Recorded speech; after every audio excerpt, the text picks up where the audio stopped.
আসসালামু আলাইকুম প্রিয় শিক্ষার্থীরা। তো এই ভিডিওর মাধ্যমে তোমাদের জানাবো যে তোমরা যারা 25 সালে এসএসসি পরীক্ষা দিবে, তো বিষয়টা হচ্ছে যে তোমাদের হাতে কিন্তু অনেকটাই কম সময় রয়েছে।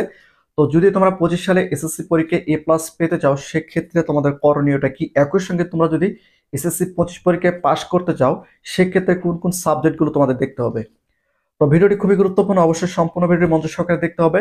তো আমি প্রত্যেকটা ভিডিও নাই, এই ভিডিওতে আমি তোমাদের বলতেছি, তোমাদের যাদের হাতের লেখা খারাপ রয়েছে, তো অবশ্যই তোমাদের হাতের লেখাটা সুন্দর করতে হবে। মাস্ট বি তোমাদের হাতের লেখা সুন্দর হতে হবে। তো যদি তোমার হাতের লেখা সুন্দর না হয়, সেক্ষেত্রে কিন্তু বোর্ড পরীক্ষার নম্বরটা অনেকটাই কম পেয়ে যায় শিক্ষার্থীরা। তো এই বিষয়টা তোমাদের অবশ্যই মাথায় থাকতে হবে। তবে প্রত্যেকের ক্ষেত্রে কিন্তু প্রযোজ্য নয়। তো এখন বিষয়টা হচ্ছে যে তোমরা যারা 25 সালে এসএসসি পরীক্ষা দিবে, তোমাদের যে কয়েকটা বিষয় অবশ্যই লক্ষ্য রাখতে হবে।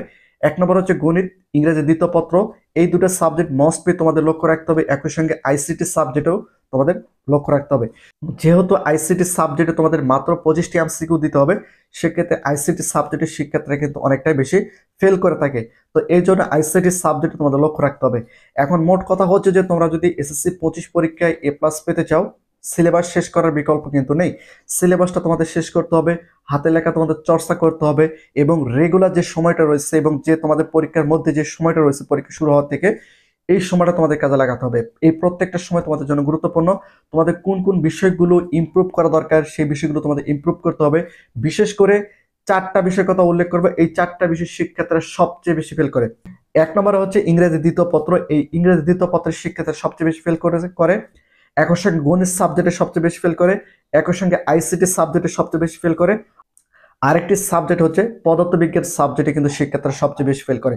তো এই কয়েকটা সাবজেক্ট তোমাদের লক্ষ্য রেখে পড়তে হবে, ভালোভাবে পড়তে হবে। তোমরা যদি মনে করো যে আমি কোনোভাবে পরীক্ষায় পাশ করবো, তাহলে তুমি 100% শিওর রাখো যে তুমি পরীক্ষায় ফেল করবে। তো পরীক্ষার প্রিপারেশনের বিকল্প কিছু নেই, তোমাদের হাতে সময় রয়েছে, এই সময়টা তোমাদের কাজে লাগাতে হবে। এই সময়টা কাজে লেগে তোমাদের পরীক্ষার জন্য প্রিপারেশন নিতে হবে, তাহলে তোমরা পরীক্ষায় ভালো একটা রেজাল্ট তৈরি করতে পারবে। তবে মাস্ট বি তোমাদের হাতের লেখা কিন্তু সুন্দর করতে হবে, বারবার ট্রাই করতে হবে। যাদের হাতের লেখা খারাপ, তোমাদের বারবার বলতেছি হাতের লেখাটা সুন্দর করতে হবে। তো প্রতিনিয়ত আপডেট ভিডিও পেতে অবশ্যই চ্যানেলটিকে সাবস্ক্রাইব করে রাখুন।